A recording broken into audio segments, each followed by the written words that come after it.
नमस्कार, आप देख रहे हैं लाख टके की बात। मैं हूं आपके साथ अमित गर्ग शुक्ला और मैं हूं आपके साथ चांदनी धवन। सबसे पहले बात करेंगे उत्तर प्रदेश में बीजेपी की शानदार जीत के बाद राष्ट्रीय स्वयंसेवक संघ के यहां पर 2024 के फॉर्मूले पर काम करना शुरू कर दिया है, जिसके तहत संघ की कोशिश ग्रामीण स्तर पर अपनी पकड़ मजबूत करने की है। संघ प्रमुख मोहन भागवत इन दिनों गोरखपुर में है, जहां उन्होंने आज माधवधाम में संघ कार्यकर्ताओं के साथ बैठक की। बैठक में गुजरात में हुई प्रतिनिधि सभा में मौजूद रहे एजेंट भी शामिल हुए। बैठक में संघ के ग्रामीण स्तर पर विचार के साथ तमाम मुद्दों पर चर्चा हुई। दरअसल संघ की शाखाएं भी 50% गांव में लगती हैं। संघ की कोशिश सभी गांव तक पहुंच बनाने की है और इसी के तहत संघ के विस्तार को लेकर इस बैठक में चर्चा की गई।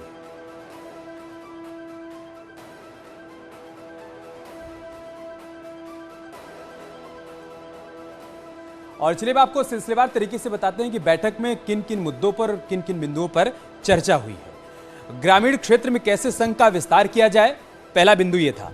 दूसरी बात है कि ग्राम विकास पर कैसे जोर दिया जाए, इस पर भी चर्चा की गई। सामाजिक समरसता भी बनी रहे, इसको लेकर भी चर्चा की गई। पर्यावरण को बचाए रखना एक बड़ी चुनौती है, उस पर भी आज की बैठक में चर्चा की गई है। गौ सेवा को बढ़ावा देना है, लोगों को जागरूक करना है इसके प्रति। शिक्षा को कैसे और मजबूत किया जाए, कैसे और आधुनिक बनाया जाए, इस पर भी चर्चा की गई। स्वावलंबन पर भी जोर दिया गया, जो कि प्रधानमंत्री भी बार बार इस बात का जिक्र करते रहते हैं। ग्रामीण क्षेत्र में कैसे विस्तार किया जाए, हमने आपको बताया कि आज की इस बैठक में इस बात को लेकर भी चर्चा की गई है। और उत्तर प्रदेश में नई सरकार के गठन को लेकर तैयारियां जारी हैं। शपथ ग्रहण की तारीख भी तय हो चुकी है, लेकिन मंत्रिमंडल का स्वरूप क्या होगा अभी तक तय नहीं हो पाया है। यह माना जा रहा है कि गृह मंत्री अमित शाह के लखनऊ पहुंचने के साथ ही तस्वीर साफ हो जाएगी। फिलहाल मुलाकात और बैठकों का दौर अभी चल रहा है। लखनऊ से दिल्ली तक बैठकें जारी हैं।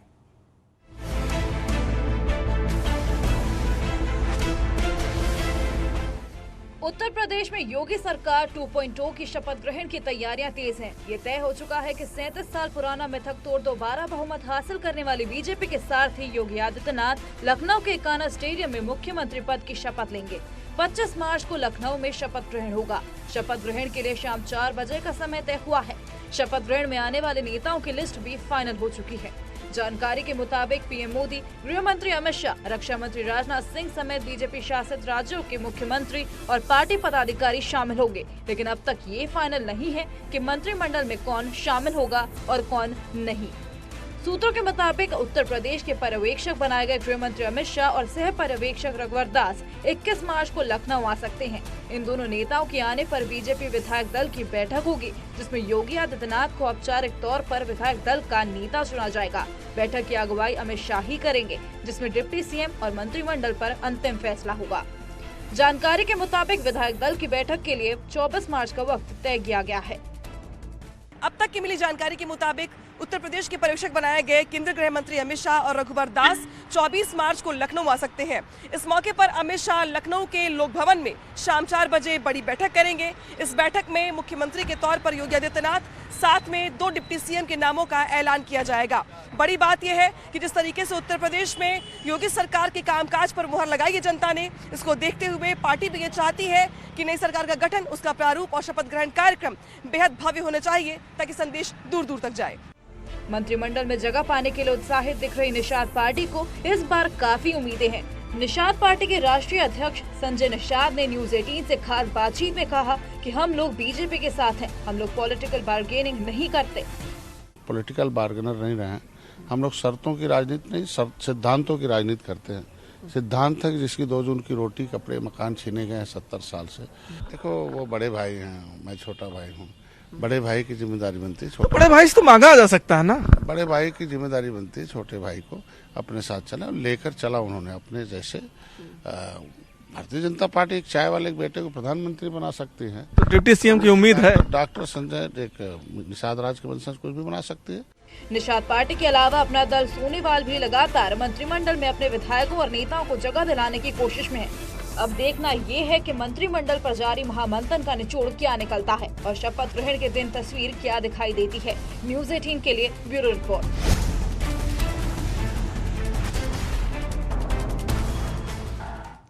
तो मंत्रिमंडल को लेकर कई दौर की बैठक भी हो चुकी है। सीएम योगी आदित्यनाथ दिल्ली भी जा चुके हैं 2 बार। गृह मंत्री अमित शाह प्रधानमंत्री नरेंद्र मोदी, बीजेपी प्रदेश अध्यक्ष जेपी नड्डा और कई तमाम बड़े नेता भी बैठक में मौजूद रहे। अब चलिए अब आपको ग्राफिक्स के जरिए समझाते हैं कि अब तक का घटनाक्रम क्या कुछ यहां पर है। सीएम योगी 2 बार दिल्ली आ चुके हैं।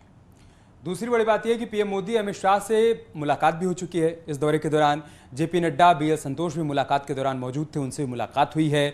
प्रदेश अध्यक्ष स्वतंत्र देव सिंह भी दिल्ली आ चुके हैं। यह अभी तक का घटनाक्रम है। तो लगातार आपको ये बता रहे हैं कि जब बैठक हो रही थी, बैठक के दौरान कौन कौन से नेता, कौन कौन से लीडर जो थे वो यहाँ पर मौजूद थे। केशव प्रसाद मौर्य समेत कई नेता जो हैं वो दिल्ली आ चुके हैं। 21 मार्च को अमित शाह लखनऊ आएंगे, ये भी हम आपको बता रहे हैं, क्योंकि आपको बता दें शपथ ग्रहण को लेकर भी लगातार बातचीत की जा रही है।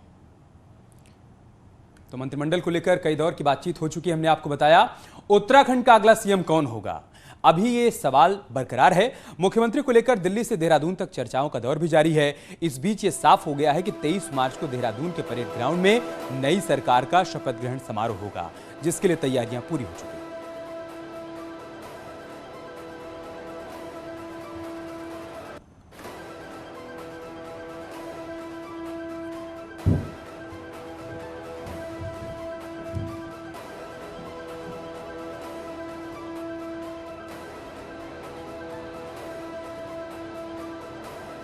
तो उत्तराखंड सीएम फेज के लिए अब तक क्या क्या हुआ है आपको सिलसिलेवार तरीके से बताते हैं, क्योंकि सीएम फेज को लेकर लगातार बातचीत की जा रही है। अब तक क्या हुआ? पुष्कर सिंह धामी 2 बार दिल्ली का दौरा कर चुके हैं, क्योंकि दिल्ली में लगातार बैठक हो रही थी। पूर्व सीएम त्रिवेंद्र सिंह रावत भी दिल्ली पहुंचे थे, बैठक में मौजूद थे।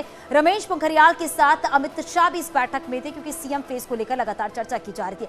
मदन कौशिक ने भी अमित शाह से मुलाकात की है, क्योंकि ऐसा फेज जो सीएम पद के लिए हो उसके लिए लगातार चर्चा की जा रही थी। मुख्यमंत्री फेज के लिए कई राउंड का मंथन भी किया गया, बातचीत की गई है। अमित शाह के साथ सीएम फेज को लेकर लगातार चर्चा की गई है। अब खबर यह भी मिली है कि 23 मार्च को शपथ ग्रहण होगा, लेकिन सीएम कौन होगा इसको लेकर अभी भी सस्पेंस बरकरार है। राजनाथ सिंह, मीनाक्षी लेखी जो है उनको ये बड़ी जिम्मेदारी दी गई है ऑब्जर्वर के तौर पर। पुष्कर सिंह धामी 2 बार दिल्ली आ चुके हैं, तो ये लगातार हम आपको बता रहे हैं। और अब बात करेंगे हिजाब केस में फैसला सुनाने वाले कर्नाटक हाईकोर्ट के जज को जान से मारने की धमकी मिली है, जिसके बाद कर्नाटक सरकार ने हिजाब केस में फैसला सुनाने वाली 3 जजों को वायु श्रेणी की सुरक्षा देने का फैसला किया है। दरअसल धमकी वीडियो के जरिए दी गई है, जो कि सोशल मीडिया के जरिए हाईकोर्ट के वकील तक पहुंची है।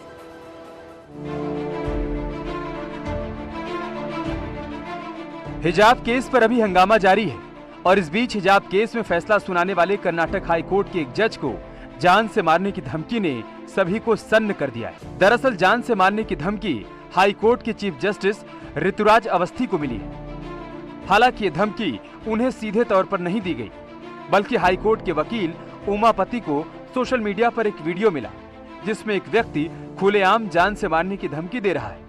और इस मामले में वकील उमापति ने हाई कोर्ट के रजिस्ट्रार जनरल के पास शिकायत दर्ज कराई। उधर मामले के सामने आते ही कर्नाटक के मुख्यमंत्री वसुराज बोम्मई ने फैसला सुनाने वाले तीनों जजों को वायु श्रेणी की सुरक्षा देने की घोषणा की। हमने हिजाब पर फैसला देने वाले तीनों जजों को वायु श्रेणी की सुरक्षा देने का फैसला किया है। मैंने डीजी और आईजी को विधानसौधा पुलिस स्टेशन में दर्ज शिकायत की गहन जांच करने का निर्देश दिया है, जिसमें कुछ लोगों ने जजों को जान से मारने की धमकी दी थी। रिपोर्ट्स के मुताबिक वायरल वीडियो में आरोपी युवक ने झारखंड में जज की हत्या का जिक्र किया है और साथ ही जज की उड़पी मठ की यात्रा का भी जिक्र किया है, जिससे यह समझा जा सकता है कि मामला कितना गंभीर है। फिलहाल आपको बता दें कि हिजाब केस में याचिकाकर्ताओं ने हाई कोर्ट के फैसले को सुप्रीम कोर्ट में चुनौती दी है। Bureau report, news 18। और चलिए अब आपको बताते हैं कि वकील उमापति जी ने धमकी भरा वीडियो जो व्हाट्सएप पे मिला है, कैसे जान से मारने की धमकी दी गई है, वो आपको समझाते हैं पूरा, क्योंकि समझना बहुत जरूरी है। हिजाब केस मामले की लगातार बात कर रहे हैं। वकील उमापति ने जो लेटर लिखा उसमें आपको बता दें रजिस्ट्रार को लिखा है सुबह 9:45 पर व्हाट्सएप पर यह वीडियो आया। धमकी भरा वीडियो तमिल भाषा में आया है, जिसका जिक्र किया जा रहा है और चीफ जस्टिस की हत्या की बात कही गई है। जो वीडियो सामने आया है, झारखंड में जज की हत्या का जिक्र किया गया है, ये बड़ी बात सामने आई है। और वीडियो में जज की उड़पी यात्रा का भी यहां जिक्र किया गया है, क्योंकि इसके जरिए ही धमकी मिली है। सुबह 9:45 पर व्हाट्सएप पर ये वीडियो सामने आया है। और हाईकोर्ट का फैसला क्या कुछ है ये भी आपको बताते हैं। और 15 मार्च को हिजाब के समर्थन में याचिकाएं जो थी उसे खारिज कर दिया गया। कर्नाटक हाईकोर्ट सभी 8 याचिकाएं खारिज की हैं। यह हम आपको बता रहे कोर्ट का फैसला क्या था। राज्य सरकार के आदेश को भी निरस्त करने से इनकार किया है। यहां पर राज्य सरकार ने स्कूल यूनिफॉर्म को जरूरी बताया है कि स्कूल में यूनिफॉर्म जरूरी है, उसी ही पहनकर आना है। तो हाईकोर्ट का फैसला क्या कुछ था ये हम आपको बता रहे क्योंकि समझना बहुत जरूरी है हिजाब केस मामला कैसे आगे बढ़ता जा रहा था। लेकिन बड़ी बातें क्या हाईकोर्ट की वो भी आपको बताते हैं। छात्र स्कूल कॉलेज में यूनिफॉर्म से मना नहीं कर सकते हैं। स्कूल या कॉलेज को यूनिफॉर्म तय करने का अधिकार है कि अगर आप कॉलेज जाते हैं तो इस यूनिफॉर्म पहन के जाना होगा। हिजाब इस्लाम का अनिवार्य हिस्सा नहीं है, ये भी बातें सामने आई है और हिजाब से जुड़ी 8 याचिकाएं जो थी उन्हें फिलहाल खारिज कर दिया गया है। और विवाद क्या कुछ था हिजाब मामले को लेकर ये भी आपको बताते हैं। 1 जनवरी 2022 को ये पूरा विवाद शुरू हुआ था। एक एक करके आपको बताते हैं। 6 छात्राओं को हिजाब पहनने पर क्लास में एंट्री नहीं दी गई थी, जिससे विवाद और बढ़ते गया। कॉलेज प्रबंधन ने यूनिफॉर्म पॉलिसी का हवाला भी यहां पर दिया था।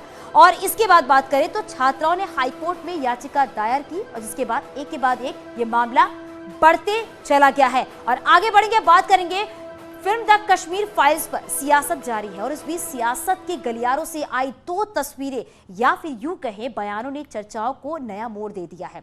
दरअसल आज फिल्म द कश्मीर फाइल्स की टीम ने लखनऊ में सीएम योगी से मुलाकात की, जिसके बाद सीएम ने ट्विटर पर ये कहा कि एक सच जो दबा था वो फिल्म के जरिए सामने आया है। वहीं जम्मू कश्मीर में एक कार्यक्रम के दौरान ही गुलाम नबी आजाद ने कहा सियासत का काम है लड़वाना, फिर पार्टी का नाम कुछ भी हो।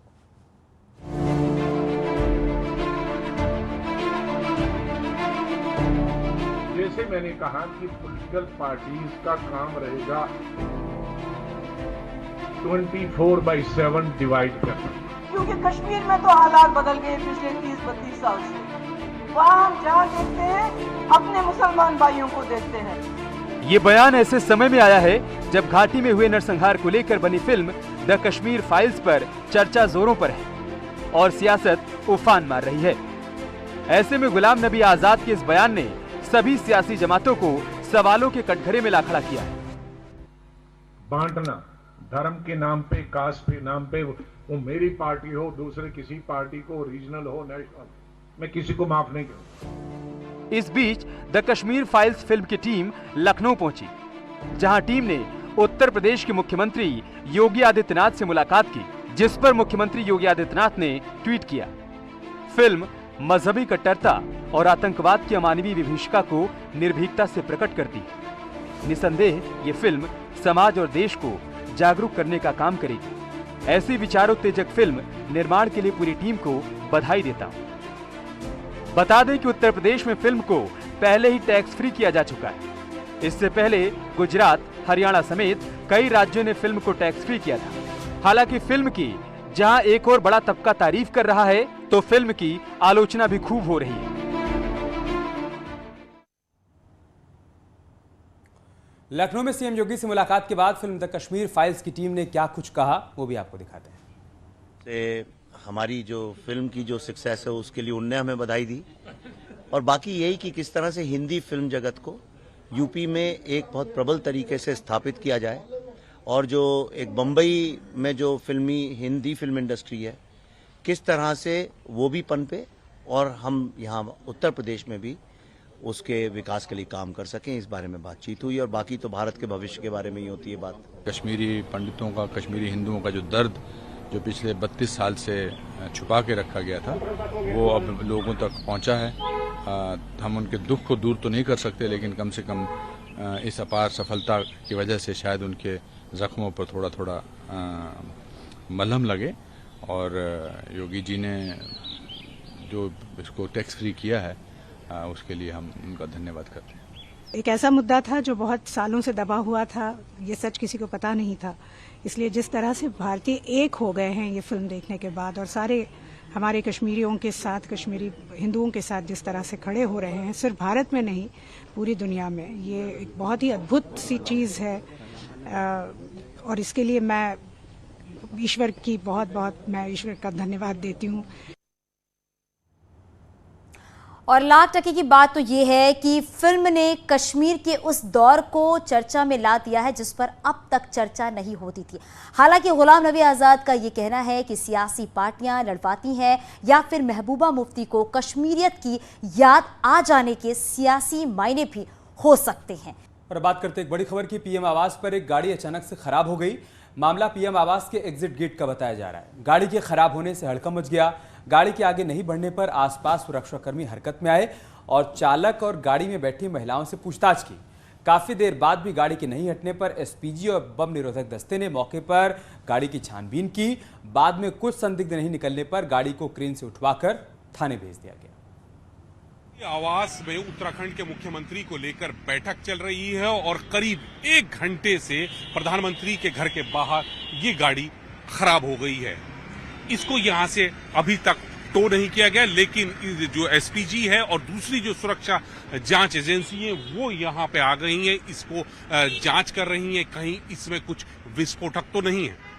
करीब 1.25 घंटे से यहाँ पे जांच पड़ताल की जा रही है, लेकिन ये गाड़ी प्रधानमंत्री आवास के बिल्कुल गेट पर खड़ी है और इस वक्त आप देख सकते हैं कि ट्रैफिक पुलिस वाले भी है, बॉम्ब स्क्वाड के लोग भी है। बॉम्ब स्क्वाड की गाड़ी उधर खड़ी है और यहाँ पर जो बॉम्ब स्क्वाड के लोग हैं वो इस और यहाँ रुकेंगे छोटे से ब्रेक के लिए।